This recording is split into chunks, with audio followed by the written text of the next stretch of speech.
நான் உங்க Sadagopan Ramesh, farmer Indian cricketer.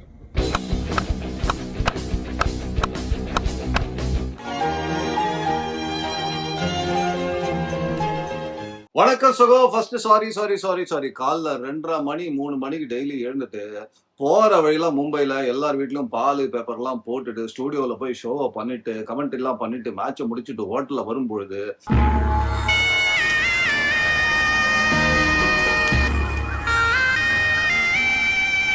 பத்து பேர் சேர்ந்து குமர்னா மாதிரி ஒரு ஃபீலிங் சகோ.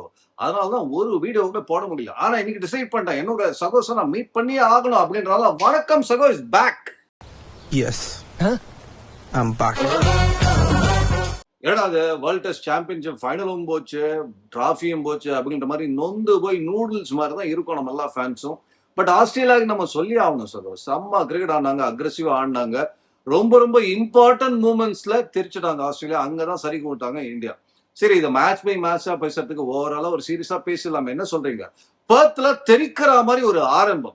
அதாவது போன வாட்டி பாத்தீங்கன்னா மோசமான ஒரு துவக்கம், அடிக்கடியில 36 ஆல் அவுட் அப்படின்னு இன்னும் ரணகம், அது நினைச்சாலே ரணகலமா இருக்கு. அங்கே இந்த சூப்பர் அப்படின்ற மாதிரி ஒரு கிளைமேக்ஸ் கொடுத்தாங்க இந்தியா. இங்க தெரிக்கிற மாதிரி ஓப்பனிங் அது அப்படின்ற மாதிரி கிளைமேக்ஸ்ல முடிச்சிருக்காங்க. ஓகே, இனிமே 4 வாட்டி நம்ம கிட்ட இருந்த டிராஃபி இப்போ கை மாறி இருக்கு அப்படின்றதுனால okay, Australia also deserved it. செம்மையா கிரிக்கெட் ஆனாங்க. வாழ்த்துக்கள் ஆஸ்திரேலியா, பேட் லக் இந்தியா.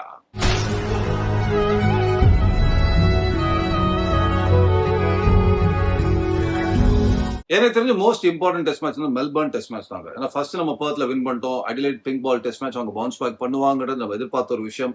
3வது மேட்சை நான் தப்பிச்சுக்கணும். நம்ம பாத்தீங்கன்னா ஒரு மழை அப்படின்றது, ஹேசல்வுட் இன்ஜுரி எல்லாம் சேர்ந்து இந்தியாவுக்கு ஒரு டிரா பண்ணக்கூடிய ஒரு வாய்ப்பை கொடுத்தது. நான் நினைச்சேன் அது ப்ராபபிளி இவரு இப்படி ஒரு லக்கு இந்தியா பக்கம் சாஞ்சிருக்கு அப்படின்ற போது இந்த சீரீஸ் இந்தியா திருப்பி ஒரு கம்பேக் கொடுத்து செம்மையா கெத்தா வின் பண்ணுவாங்கன்றது.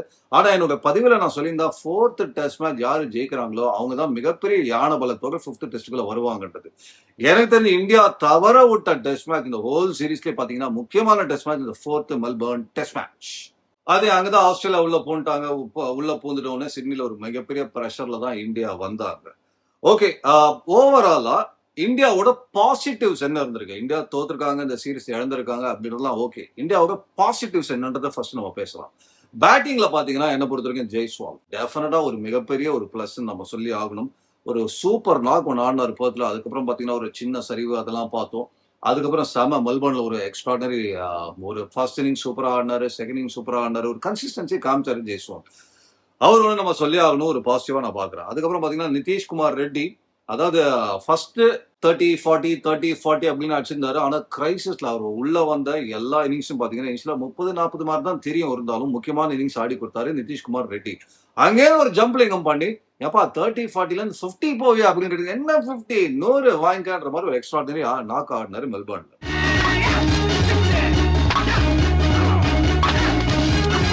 பட் அதுக்கப்புறம் ஒரு சரிவு. ஓகே, 2-3 இன்னிங்ஸ் அதுக்கப்புறம் தொடர்ந்து முக்கியமான இன்னிங்ஸ்லாம் ஃபெயில் ஆனாரு. பட் அதுதாங்க அவர் ஸ்லோவா புரிஞ்சுப்பாரு. ஏன்னா அவர்கிட்ட எதிர்பார்க்கப்பட்ட விஷயம் அது வரைக்கும் பாத்தீங்கன்னா 30-40. பட் 100 அடிச்சோன்னே உங்களை எதிர்பார்ப்பு வேற லெவல்ல. இப்ப என்ன இந்தியாவே என்ன பாக்குறாங்க, கிரவுட் என்னையா பாக்குது அப்படின்ற ஒரு பிரஷருக்குள்ள வராரு. பட் போக போக கத்துப்பாரு. பட் நல்ல டேலண்ட், சூப்பர் டேலண்ட். அவர் ஒரு மிகப்பெரிய பிளஸ்ஸா இந்தியாவுக்கு நான் சொல்லுவேன். போலிங்க பொறுத்த வரைக்கும் one man army, boom boom Bumrah. In fact ஐயோ ஒரு கடைசி நாள் எப்பா பும்ரா ஏன் இல்ல அப்படின்ற மாதிரி எல்லாருக்கும் ஒரு ஏக்கம். ஆனா பும்ரா இல்லாம ஒரு 160 ரன் இந்தியா டிஃபெண்ட் பண்ணுவாங்கன்றது உங்களுக்கும் தெரியும், எனக்கும் தெரியும். சான்ஸே இல்ல ராஜா, வாய்ப்பு இல்ல ராஜா. இன்ஃபேக்ட் பும்ரா இல்லாம யோசிச்ச டார்கெட் என்ன பாத்தீங்கன்னா ஒரு 225 குறைந்தபட்சம் இருந்தா அப்ப ஃபைட் பண்ணுவாங்க இந்தியன் போலர்ஸ்ன்றது. அது எங்க இருக்கு நெக்ஸ்ட் 160 வச்சுட்டு பும்ராவே இருந்திருந்தாலும் டச் அண்ட் கோவா தான் இருந்திருக்கும். ஆனா யாரோ 2 பேர் 30 ரன் அடிச்சா மேட்ச் ஓவர் சகோ அப்படின்றதுனால. ஆனா 395 ஓவர் போட்டிருக்காருங்க. கிட்டத்தட்ட 393 பாயிண்ட் சம்திங், கிட்டத்தட்ட 400 ஓவர் போட்டிருக்காருன்ற போது என்னங்க ஆறுது. அது நான் ஒரு பதிவுல சொல்லியிருக்கேன், இன்ஸ்டா ரீல்ல பாத்தீங்கன்னா தெரியும். அவர் இவ்வளவு ஓவர்லோட் பண்ணும்போது ஏதாவது ஆய்வு போகுது அப்படின்ற ஒரு பயமே இருக்கு அப்படின்னு சொன்னேன். அது கடைசியா கரெக்டா இன்னும் ஒரு நாள் அந்த பாடி தாக்கு பிடிச்சிருந்தா நம்மளுக்கு அந்த டிராஃபியே கிடைச்சிருக்கலாம் டெஃபினட்டா. But of course hats off to him. அவருக்கு வந்து கொஞ்சம் போட முடிஞ்சாக கண்டிப்பா வந்து ட்ரை பண்ணிருப்பாரு பும்ரா. ஒரு கேப்டன்ஷிப் ரொம்ப நல்லா பண்ணாரு. எஸ், சோ போலிங்கை பொறுத்த வரைக்கும் மிகப்பெரிய positive always boom boom Bumrah. அது தவிர பிரசித் கிருஷ்ணாவுக்கு கொடுக்கப்பட்டது ஒரு வாய்ப்பு. அவர் வந்து கடைசியா நல்லா பண்ணாரு. கொடுக்கப்பட்ட ஒரே வாய்ப்புல நல்லா பண்ணாரு. அவர் இன்னும் கொஞ்சம் ஏர்லியா கூட ஆடிக்கலாம். ஏன்னா அவருக்கு அந்த எக்ஸ்ட்ரா பவுன்ஸ் கிடைக்குது அப்படின்றது அது ஷோஸ்ல எல்லாம் கூட சொல்லிட்டு இருந்தேன். ஏன்னா மத்த யாருமே ஒரு பெருசா கொடுக்கல அப்படின்ற போது இவர் பக்கம் கொஞ்சம் early-ஆவே போயிருக்கலாமா அப்படின்ற எண்ணம் இப்ப ஆப்வியஸ்லி டீம் மேனேஜ்மெண்ட்டுக்கு வந்திருக்கும். சிராஜ் அங்கங்க ஃபிளாஷஸ்ல வந்தாரு, நம்ம பார்த்தோம். பட் மிகப்பெரிய ஹைலைட் போலிங்ல பும்ரா. நெகட்டிவ்ஸ்னு பாத்தீங்கன்னா ஆப்வியஸ்லி வந்து டாப் ஆர்டர் ஒரு அந்த எதிர்பார்த்த அளவுக்கு ஃபயர் ஆகல. விராட் கோலி வந்து ஒரு ட்ரெய்லர் காமிச்சாரு பர்த்ல, அதுக்கப்புறம் அது ஒரு மெயின் பிக்சர்ல வரும்போது அது கிளிக் ஆகல. நான் நினைச்சேன் அப்படியே வேற லெவலில் தூக்கி போவார் சொல்லிட்டு. ரோஹித் சர்மா பயங்கர ஸ்ட்ரகிள் இங்கே இருந்தது ஹோம் சீரிஸ்ல நம்ம பார்த்தோம். அப்புறம் சுப்மன் கில், கேஎல் ராகுல் ஒரு மாதிரி நல்ல துவக்கம், அப்புறம் கீழே திருப்பி அப்படியே புஷ்னு போனாரு. ரிஷப் பண்ட் அங்கங்க ஒரு ஃபிளாஷஸ்ல காமிச்சாரு, எல்லாம் ஓகே. அதே மாதிரி போலிங்ல நீங்க பாத்தீங்கன்னா பும்ராக்கு இனிஷியலா பெரிய சப்போர்ட்டே வரல. அவரு சிராஜ் வந்ததே கொஞ்சம் லேட்டா தான் வந்தாரு சீரிஸ்குள்ள. அவர் முதல்லயே அந்த சப்போர்ட் எல்லாம் கொடுத்துட்டா இன்னொரு பலம் வாய்ந்த ஒரு விஷயமா இருந்திருக்கலாம். இதெல்லாம் ஒரு செட் பேக்கா இருந்திருக்கு. அதன் மூலமாக ஆஸ்திரேலியா பயங்கரமா உள்ள வந்தாங்க. அவங்களுக்கு என்னன்னா கரெக்டா ஸ்ட்ரென்த் டு ஸ்ட்ரென்த் அவங்க மூவ் பண்ண ஆரம்பிச்சிருந்தாங்க. நீங்க பாத்தீங்கன்னா அவங்களுக்கும் ஓபனர்ஸ் எல்லாம் பயங்கரமா தெரிக்கல. பட் ஸ்டீவ் ஸ்மித் கரெக்டான டைம்ல ஒரு ஃபார்முக்குள்ள வந்தாரு. முதல்ல டிராவிஸ் ஹெட்டையே நம்பி இருந்தாங்க. Travis Head out of form போகும்போது ஸ்டீவ் ஸ்மித் பயங்கர ஃபார்ம்ல வந்தாரு. அதெல்லாம் நம்ம பார்த்தோம். அப்புறம் போலிங் தெரிச்சிட்டாங்க ஆஸ்திரேலியா. மிச்சல் ஸ்டார்க்கு, போலண்டு, அதாவது ஏசல்வுட் இன்ஜூரி ஆகி போலண்ட் வந்தாரு. ஏசல்வுட் இன்ஜூரி ஆனது வரமா சாபமானே தெரியல. இப்ப ஆக்சுவலா போலண்ட் அதையும் தாண்டி புனிதமானது மாதிரி போலிங் போட்டாரு. பேட் கமின்ஸ் பேட்டிங் போலிங் அதாவது பேட்டிங்ல பாத்தீங்கன்னா குரூஷியலா 30-40 கான்ட்ரிபியூட் பண்ணிட்டாரு. போலிங் கலக்கிட்டாரு, சொல்லவே வேணாம். நேத்தன் லைன் அவரால் பஸ்வின் என்ன பண்ண முடியுமோ அது பண்ணிட்டாங்க. சோ போலிங்கை பொறுத்த வரைக்கும் ஆஸ்திரேலியா தெரிச்சிட்டாங்க ஓவரால். இங்க பும்ரா மட்டும் ஒரு ஒன் மேன் ஆர்மி மாதிரி பண்ணிட்டு இருந்தாரு. பேட்டிங் கூட டிராவிஸ் எங்க சறுக்க ஆரம்பிக்கும் போது ஸ்டீவ் ஸ்மித்தை தூக்கி பிடிச்சு நிறுத்திட்டாரு. இதெல்லாம் நம்ம பார்த்தோம்.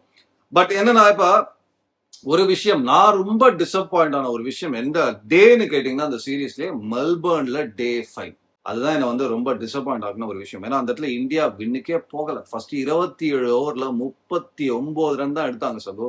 அதாவது ஒரு ஓப்பன் ஸ்டேட்மெண்ட்டே கொடுத்துட்டாங்க ஆஸ்திரேலியா, நாங்க வின்னுக்கெல்லாம் போறது இல்லப்பா, ட்ரா ட்ரா ட்ரா அப்படி இந்த ஒரு நெகட்டிவ் மைண்ட் செட்டுக்கு இந்தியா போனது ஆஸ்திரேலியாவுக்கு ஒரு மிகப்பெரிய பலமா இருந்தது. அந்த மேட்ச்ல பாத்தீங்கன்னா வர்ற கேட்சஸ் எடுத்திருந்தாங்கன்னா இந்தியா செகண்ட் இன்னிங்ஸ் வந்து ஆஸ்திரேலியா பேட்டிங் போது டெஃபினட்டா மேட்ச் வின் பண்ணிருப்பாங்க. 250 260 இந்தியா சேஸ் பண்ணியிருந்தாங்கன்னா அவங்களுக்கு மைண்ட் அவங்களுக்கு கான்பிடன்ஸ் வேற மாதிரி இருந்திருக்கும் சகோ. அது எப்ப 340 350 போச்சோ அங்கேயே புஷ். நீங்க கடைசியில பாருங்க நேத்தன் லைனும் போலண்டும் அங்க ஒரு 50 ரன் பார்ட்னர்ஷிப் கொடுத்தாங்கன்ற போது ஒரு கட்டத்திலயும் மெல்பர்ன்ல பாத்தீங்கன்னா மேட்ச் நம்மள அந்த டிராஃபி நம்மள விட்டு கொஞ்சம் கொஞ்சமா நகர்ந்து கொண்டு இருந்தது எப்பன்னு பாத்தீங்கன்னா மெல்பர்ன்ல டே 4 அண்ட் டே 5. நான் மீண்டும் சொல்றது நம்ம போக்கஸ் சிட்னி கிட்னிலாம் இருக்கலாம். பட் நம்ம கோட்டை விட்டது எங்கன்னு பாத்தீங்கன்னா மெல்பர்ன் டெஸ்ட் மேட்ச். அதை வேற ஞாபகப்படுத்திட்டீங்க. நெஞ்சமெல்லாம் பொண்ணா இருக்கு தம்பி, மறக்க முடியல. சொல்லுங்க. இந்தியன் டீம் வந்து பிளானிங்க பாத்தீங்கன்னா ஒரு கன்ஃபியூஸ்ட் ஸ்டேட்ல இருந்தாங்க. நம்ம பாக்குறோம் மேட்சுக்கு மேட்ச் 11 மாத்திட்டே இருந்தாங்க. முதல்ல வாஷிங்டன் சுந்தர், அதுக்கப்புறம் அஸ்வின், அதுக்கப்புறம் ஜடேஜா அப்படின்னு கடைசியில வந்து பிரசீத் கிருஷ்ணா வரைக்கும் முடிச்சாங்க. இப்ப எதுனா இதுல ஒரு சின்ன ஸ்ட்ராங் மெசேஜ் ஆப்போனன்ட்டுக்கு கிடைக்குது. அதாவது அவங்க உட்காந்து வேடிக்கை பார்த்துட்டே இருக்காங்க. நாங்க எங்க மேட்சை தோத்தோம் தெரியுமா? இங்க எப்ப நம்மளோட ஆடுறதுக்கு இவங்களுக்கு என்ன 11 டிசைட் பண்ண முடியல. ஒரு கன்ஃபியூஸ்ட் ஸ்டேட்ல தான் இருக்காங்க. அவங்களால அதை டிசைட் பண்ண முடியலன்றது நம்பர் 1. நம்பர் 2, நம்ம டீம்ல யாரோ ஒருத்தரோ இல்ல 2 பேரோ யோசிச்சுட்டே இருப்பாங்க, மச்சான் அடுத்த மேட்ச் நான் 11ல ஆடுவேனா இல்லையான்னு தெரியாது, ஏன் கழுத்து மேல ஒரு கத்தி தொங்கிட்டு இருக்கு, கச்சாக்ஸ் பண்ணிடுவாங்க, சோ நான் இந்த மேட்ச் பர்ஃபார்ம் பண்ணியே ஆகணும் அப்படின்ற ஒரு ப்ரெஷர்லயே ஆடிட்டு இருப்பாங்க. இந்த 2 விஷயமும் இந்தியாவுக்கு எதிராக போன விஷயங்கள் நான் நம்புறேன். ஓகே, அதை தவிர 2-3 விஷயங்கள் போலாம். ரோஹித் அண்ட் விராட் கோலி ஒரு மிகப்பெரிய எதிர்பார்ப்பு இருக்கு. நான் ஏற்கனவே பதிவுல சொன்னேன், இவங்க 2 பேர் பர்ஃபார்ம் பண்ணாம ஆஸ்திரேலியா வின் பண்றதுன்றது ரொம்ப கடினமான ஒரு விஷயமா இருக்கும் இந்தியன் டீமுக்கு அப்படின்றத ஒரு விஷயத்த சொல்லிட்டு இருந்தோம். ஃபெயில் ஆகிறாங்க, ஸ்ட்ரகிள் பண்றாங்க, தட் இஸ் நோ டவுட். அது அந்த டெக்னிக்லாம் விட்டுருங்க, அது ஹெட் அதெல்லாம் நிறைய வல்லுநர்கள் நிறைய அனலிஸ்ட்லாம் பேசுறாங்க, அதெல்லாம் விட்டுருங்க. நான் மைண்டை பத்தி பேச விரும்புறேன். அதாவது ஃபெயில்யூர்ஸ் எல்லாருக்குமே வரும். பெரிய பெரிய பிஸ்தா கிரிக்கெட்டர்ஸ்க்கும் அந்த ஃபெயில்யூர் வரும். அதுதான் ரோஹித் சர்மா, விராட் கோலி அந்த ஃபேஸ்ல போயிட்டு இருக்காங்க. ஆனா நம்புங்க, வெளிலேந்து பார்க்கும்போது ஒரு ரோஹித் சர்மா, ஒரு விராட் கோலி லெஜெண்ட்ஸ் அப்படிலாம் நம்மளுக்கு தோணாலுமே சம்டைம்ஸ் இந்த லெஜெண்டரி கிரிக்கெட்டர்ஸ்க்கும் அந்த பேட் பேட்ச் போகும்போது அவங்க வந்து ஒரு இருட்டறையில் அடைக்கப்பட்ட குழந்தைக்கு ஒரு சுத்தி ஒரு இருக்கக்கூடிய அச்சம் அவங்கள சுத்தி இருக்கும். அப்ப யாரோ ஒரு கைடு தேவை அவங்களுக்கு. அந்த கதவை திறந்து விட்டு வெளிச்சத்துக்கு கூட்டு போயிட்டு அந்த தன்னம்பிக்கை பாரு வெளிச்சமா இருக்கு பயப்படாத அப்படின்னு சொல்லிட்டு அந்த பயம் நீங்கி அவங்களுக்கு ஒரு தன்னம்பிக்கை வந்தோடனே இப்ப அந்த ரூம்ல பாரு இருட்டுல பேய் பிசாசு பூதம் எதுவுமே இருக்காது அப்படின்னு அந்த தைரியத்தை கொடுக்கக்கூடிய அந்த கைடன்ஸ் ஈவன் ஃபார் தட் லெஜெண்ட்ஸுக்கு தேவை. இதை நான் கண் கூட பார்த்திருக்கேன். நம்ம வெளிலேந்தா என்னப்பா அவருக்கு தெரியாதா, is a legend, he'll sort it அவுட்னா நம்ம சொல்லலாம். பட் அவங்களுக்கு அந்த டைம்ல ஒரு பிடிப்பு தேவை. அது நார்மலா அது கோச் தான் அது பண்ணுவாரு. நான் யோசிக்கிற விஷயம், இந்த டைம்ல ஒரு ராகுல் டிராவிட், ஒரு ரவி சாஸ்திரி இருந்திருந்தா இந்த உலகத்துக்கு நீ யாருன்னு இன்னொரு தடவை காட்டு. இவங்க ரன் அடிச்சிருப்பாங்கன்னு நான் சொல்ல வரல. ஆனா அவங்க மைண்ட் இந்த அளவுக்கு ஒரு ஸ்ட்ரெஸ்டா ஒரு கேம் எப்பா அப்படின்ற மாதிரி இல்லாம வந்து அந்த முயற்சியை ஒரு சந்தோஷமா ட்ரை பண்ணிருப்பாங்கன்னு தான் நான் ஃபீல் பண்றேன். ஆனா நமக்கு இருக்கிற கோச் நீ ஒழுங்கா ஆடலன்னா இருட்டு ரூம்ல வச்சு உன்னை பூட்டிடுவேன் அப்படின்ற மாதிரி தான் நம்ம கிட்ட இருக்காரு கோச்.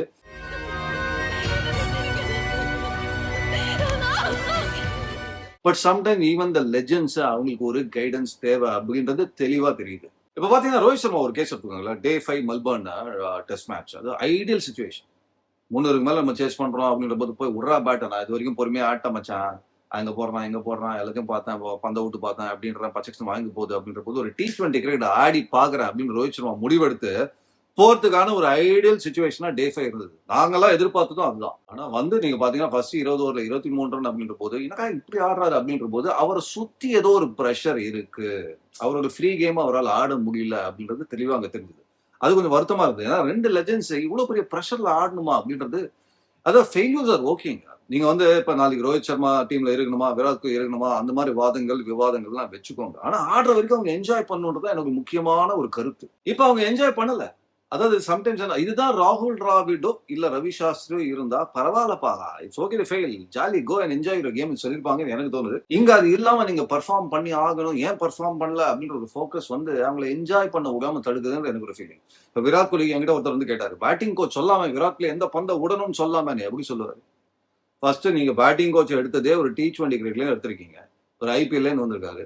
T20 IPL இருந்து வந்த ஒரு கோச், பேட்டிங் கோச் பந்தை எப்படி உடணும்னு சொல்லி தருவாரா? சொல்லி தரதான் முடியுமா? ஏன்னா அங்க உட்ரா பேட் அப்படின்ற ஒரு ஃபார்மேட்ல கோச் பண்ணிட்டு வந்திருக்காரு. எல்லா பந்தையும் நீ பேட்ல ஆடணும் கட்டாயம் அப்படின்னு சொல்லக்கூடிய ஒரு ஃபார்மேட்ல இருந்து வந்த ஒருத்தர் பந்தை எப்படி ஒண்ணுன்னு எப்படி சொல்லுவாரு? ஃபர்ஸ்ட் அவர் சொல்லுவாரான்றது வேற விஷயம். விராட் கோலி கிட்ட போய் அதை சொல்லக்கூடிய ஈக்குவேஷன் அவருக்கு இருக்கான்றதும் தெரியும்.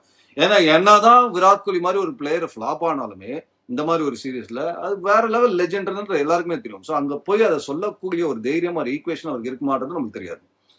இங்கதான் வந்து I think probably they were missing ஒரு ராகுல் டிராவிட டெஃபினட்டா இந்த சீரீஸ்ல அந்த ஈக்குவேஷன் வைஸும் சரி, அந்த டெக்னிக்கல் வைஸும் சரி, இந்த 2 பேட்ஸ்மேன் ரோஹித் சர்மா விராட் கோலி மிஸ் பண்ணிருக்காங்க. பட் சாம்பியன்ஸ் ட்ராஃபி நல்லா பண்ணுவாங்க சகோ, 2 பேருமே நல்லா பண்ணுவாங்க. அதுக்கு நான் ஏன் சொல்றேன்னா பிளைண்டா நான் சொல்லல, ரோஹித் சொல்றாரு விராட் கோலி சொல்றாரு நினைச்சுக்காதீங்க. ஏன்னா ரோஹித் சர்மா இப்ப என்ன சொன்னா, அந்த T20 கேம் இன்னும் அவர்கிட்ட இருக்கு. நான் ஏற்கனவே ஒரு பதிவுல சொன்னா நான் ரோஹித் சர்மா தான் உல்டால பண்ணிருப்பேன். டெஸ்ட் மேட்ச்ல முதல்ல ரிட்டையர்மெண்ட்டை கன்சிடர் பண்ணிட்டு அப்புறம் 50 ஓவரை கன்சிடர் பண்ணிட்டு அப்புறம் லாஸ்ட் தான் T20 கிட்டே நான் டச் பண்ணிருப்பேன். பட் இந்த வேர்ல்ட் கப் வின் பண்ணாங்க, ஒரு ஜோஷ் அந்த மூமெண்ட்ல அப்படியே சொல்லிட்டாரு. ஆனா அவருக்குள்ள இன்னும் ஒரு அமானுஷ T20 ஒயிட் பால் கிரிக்கெட்டர் இருக்காரு அப்படின்றதுனால இப்ப சாம்பியன்ஸ் ட்ராஃபில பவர் பிளே அப்படின்னு அந்த இடத்துல அவர் வந்து ஆடும்போது ஃப்ரீயா ஆடுவார், வந்த பிரச்சனையுமே இல்லை. இப்ப எனக்கு லைசன்ஸ் இருக்கு மௌனே ஆடுற அப்படின்னு அடிப்பார் ரோஹித் சர்மா. அந்த பழைய ரோஹித் சர்மாவுடைய கேமை நம்ம பார்ப்போம். அதன் காரணமாக பிரஷர் இல்லாம அவர் பெர்ஃபார்ம் பண்ணுவாருன்னு எனக்கு நம்பிக்கை இருக்கு. இப்ப விராட் கோலி ஏன் பெர்ஃபார்ம் பண்ணுவாருன்றது நான் சொல்றேன். விராட் கோலி இப்ப டெஸ்ட் மேட்ச் போனா அந்த ஆஃப் சைட்ல அந்த காரிடார்ல ஒரு பேய் பிசாசு பூதம் இருக்கிற மாதிரி ஒரு பிம்பம் வந்தாச்சு, அவர் மைண்டுக்குள்ள போயாச்சு. இப்ப விராட் கோலிக்கு டெக்னிக்கெல்லாம் விட்டுருங்க, அதெல்லாம் தாண்டி ஒரு பிளேயர் ஓகே, அது ஒரு சின்ன கரெக்ஷன் பண்ணா அடிச்சிடலாம். பட் இப்ப அந்த மைண்டுக்குள்ள வந்தாச்சு, அந்த இடத்துல நான் ஏதோ ஒரு தப்பு பண்றேன், இது எட்ஜ் எடுத்தா ஒரு 4 பேர் வெயிட் பண்றான் கழுகு மாதிரி பிடிக்கிறதுக்கு அப்படின்றது ஒயிட் பால்ல அந்த 4 பேர் நிக்க மாட்டேன். சோ ஃபர்ஸ்ட் இதுவே நான் ஒரு தவறு பண்ணாலும் நான் தப்பிச்சுப்பேன். ஏன்னா நான் வர ஒரு கட்டத்துல வந்து நீங்க ஒரு ஃபீல்ட ஸ்ப்ரெட் பண்ணிருப்பீங்க அப்படின்னு போது ஒரு 4 ஸ்லிப்லாம் இருக்காது அப்படின்றதுனால அதுவே அவர் பிரஷரை கண்டிப்பா குறைச்சிரும். அப்ப என்ன பண்ணுவாரு, துகுதுன்னு இனிஷியலா ஓடிட்டு ஒரு 20-30 வந்துட்டு அப்போ கொஞ்சம் ரன்ஸ் அடிக்க ஆரம்பிச்சு அந்த பழைய விராட் கோலி கவர்டர்ஸை கண்டிப்பா நம்ம சாம்பியன்ஸ் ட்ராஃபில பார்ப்போம். இதன் காரணமாக ரோஹித் சர்மா விராட் கோலி கண்டிப்பா பெர்ஃபார்ம் பண்ணுவாங்கிறது என்னுடைய கருத்து. அதுக்கப்புறம் வந்து காரசாரமான விஷயங்கள்லாம் பார்த்தோம். இனிஷியலா வந்து ஜெய்ஸ்வால் நீங்க பாத்தீங்கன்னா ஒரு பந்து அடிச்சு மிச்சல் ஸ்டார்க்கு பந்து வரவே இல்லை ஸ்லோவா அப்படின்னு சொன்னாரு. அதுக்கப்புறம் மிச்சல் ஸ்டார்க்குக்கே ஒரு 3-4 வாட்டி அவுட் ஆனதெல்லாம் பார்த்தோம். அப்புறம் கான்ஸ்டன்ஸ் கோலி கான்ட்ரவர்சி எல்லாம் பார்த்தோம். ஆஸ்திரேலியன் மீடியா கிரௌட் எல்லாம் கோலியை பயங்கரமா தாக்குனதும் நம்ம பார்த்தோம். அதுக்கப்புறம் 3வது மேட்ச்ல மெல்பர்ன்ல பாத்தீங்கன்னா அஸ்வின் திடீர்னு ரிட்டையர்மெண்ட் சொல்லி கிளம்பி போயிட்டாரு. ஆனா அஸ்வின் நீ என்னைக்காவது ஒரு நாள் புக்கு எழுதுவ, அந்த புக்ல நடுவுல கொஞ்சம் பக்கத்தை காணணும், இந்த பக்கத்தை விட்டுறாத ராஜா, என்ன நடந்ததுன்னு சொல்லு தம்பி, அப்போதான் நாங்க படிச்சு தெரிஞ்சுக்கிறோம். சொல்லு, நீதான் தைரியமான ஆளத்தை சொல்லு. கிளவுன் கோலி, கேப்டன் கிரை பேபி இப்படிலாம் காரசாரமான விமர்சனங்கள்லாம் நம்ம பார்த்தோம். பும்ரா எவ்வளவு டென்ஷனே பார்த்தது இல்லை. பும்ரா நீங்க பாத்தீங்கன்னா குவாஜா விக்கெட் எடுத்து திடீர்னு கான்செப்ட் பார்த்தா ஒரு மரம் நெட்ரிக்கனை திறந்தாரு, அதெல்லாம் பார்த்தோம் நம்ம. அதுக்கப்புறம் பாத்தீங்கன்னா இன்னொரு விராட் கோலி கடைசியில டெஸ்ட் மேட்ச்ல வந்து என் பாக்கெட்ல ஒண்ணும் இல்லை அப்படின்னு அவர் எதாவது சொன்னான்றது உங்களுக்கும் தெரியும் எனக்கும் தெரியும். மேபி அவருக்கு கொஞ்சம் மனசுல ஒரு சின்ன காயம் இருந்துக்கலாம். ஏன்னா ஸ்டீவ் ஸ்மித்தை வந்து இந்தியன் கிரௌடு பூ பண்ண போது 2019ல பண்ணாதீங்கன்னு ஸ்டீவ் ஸ்மித்துக்கு ஆதரவா சப்போர்ட் பண்ணி கிரௌட காம் டவுன் பண்ண வச்சார் விராட் கோலி. இங்க ஸ்டீவ் ஸ்மித் அதை பண்ணலையேன்ற ஒரு கோபம் ஒரு காயம் அவருக்கு இருந்துக்கலாம். அதன் காரணமாக தான் 5th டெஸ்ட் மேட்ச் ஸ்டீவ் ஸ்மித்தை கலாச்சிட்டாரு. பட் எனிவேங்க ஓவராலா பாத்தீங்கன்னா ரொம்ப ஒரு காரசாரமான சீரிஸா இது இருந்திருக்கு. இந்த ஆசி மீடியால வந்து இந்தியன் கிரிக்கெட் வந்து கடுமையா விமர்சிச்ச போது நான் அவங்க வந்து சப்போர்ட் பண்ணுங்க இந்தியன் டீம் சொன்னதுக்கு முக்கியமான காரணம் சில பேர்லாம் என்கிட்ட சொன்னாங்க இந்தியன் டீம் நல்லா விளையாடுனா சப்போர்ட் பண்ணலாமே அப்படின்னாங்க. நல்லா விளையாடுனா தான் சப்போர்ட் பண்ணுவான், நல்லா விளையாடலாம் சப்போர்ட் பண்ண மாட்டேன்லாம் சொல்லக்கூடாதுங்க. It's our Indian cricket team overall நீங்க பாத்தீங்கன்னா. இப்ப எங்க வீட்டுல வந்து ஒருத்தர் எக்ஸாம்ல ஃபெயில் ஆயிட்டாரு, அவரை கண்டிக்கிறோம், கோவப்படுறோம், எல்லாம் சொல்றோம். ஆனா பக்கத்து வீட்டுக்காரங்கிட்ட என்னோட ஃபேமிலி மெம்பரை நான் விட்டு கொடுக்க மாட்டேன். வெளியாட்டுல என்னோட ஃபேமிலி மெம்பரை குறை சொன்னாங்கன்னா அதையும் நான் ஒத்துக்கவே மாட்டேன். அப்படின்னால Indian team is my cricketing family அப்படின்னு நீங்க நினைச்சீங்கன்னா கண்டிப்பா எந்த விதத்திலும் கோவப்படுங்க, கண்டிங்க, எல்லாம் பண்ணுங்க. ஆனா விட்டு கொடுக்காதீங்க. வெளியாட்களுக்கு இந்தியன் கிரிக்கெட் டீம் பிளேயர்ஸை விட்டே கொடுக்காதீங்க. எனவே வாழ்க்கையில நம்ம சில சமயம் சறுக்கும் போது அந்த சர்க்கிள்ல இருந்து சில பாடங்கள் நம்மளுக்கு கண்டிப்பா கத்துப்போம். ஆனா எனக்கு தெரிஞ்சு இந்த வேர்ல்ட் டெஸ்ட் சாம்பியன்ஷிப் ஃபைனல்லாம் நம்ம குவாலிஃபை ஆகாததுக்கு ஆஸ்திரேலியன் டூர் காரணம் கிடையாது. அதாவது நான் ரோட்ல போயிட்டு இருக்கேன், ரோட்ல பாத்தீங்கன்னா நடுவில் ஒருத்தன் வாழைப்பழம் போட்டான், வாழைப்பழத்துல தபால்னு வழிக்க கொண்டு யோ என்ன எங்க வாழைப்பழத்தை போட்டிருக்க அப்படின்னா உடனே அவன் சொன்னானா ஏன்டா நீ வீட்லயே வழிக்கு வந்தவன் தானே, வீட்லயே வாழைப்பழத்துல வழிக்கு வந்தவன், நீ ரோட்ல வந்து ஏன் கம்ப்ளைண்ட் பண்றதான் கேட்பான். நீங்க சிரிக்கிறதுக்காக சொல்ல சின்ன பையன் மக்களே சிந்திங்க. அது மாதிரி நம்ம ஹோம் சீரீஸ்ல நியூசிலாண்டோட உதப்பட்டோம் பாருங்க, அதுதான் மிகப்பெரிய சர்க்கிள். அந்த சீரீஸ் நம்ம வின் பண்ணிருந்தோம்னா இங்க வேர்ல்ட் டெஸ்ட் சாம்பியன்ஷிப்புக்கு முட்டி மோதி அப்படியே குவாலிஃபை ஆகணும்ன்ற பிரஷர்ல இந்தியா ஆடிக்க மாட்டாங்க.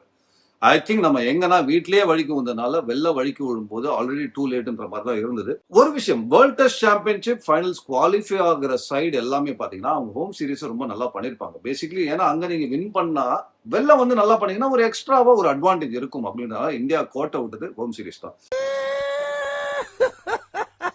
எனிவே சகோ மீண்டும் ரொம்ப சாரி, இந்த பதிவு லேட்டா வந்ததுக்கு ரொம்ப சாரி. டக்குன்னு இந்த இப்ப அடுத்தது இந்தியா இங்கிலாந்து சீரீஸ்லாம் வரப்போது அதை பத்தி எல்லாம் பேசலாம்.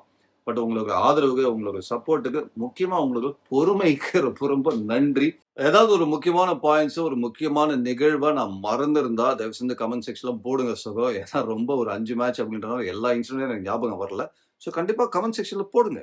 அண்ட் முடிஞ்ச வரைக்கும் சப்ஸ்கிரைப் பண்ணுங்க, ஷேர் பண்ணுங்க, பெல் பட்டனை தட்டுங்க, டக் டிக் டிக் டிக் எல்லாத்தையும் பண்ணுங்க. Okay, have a nice day சகோ.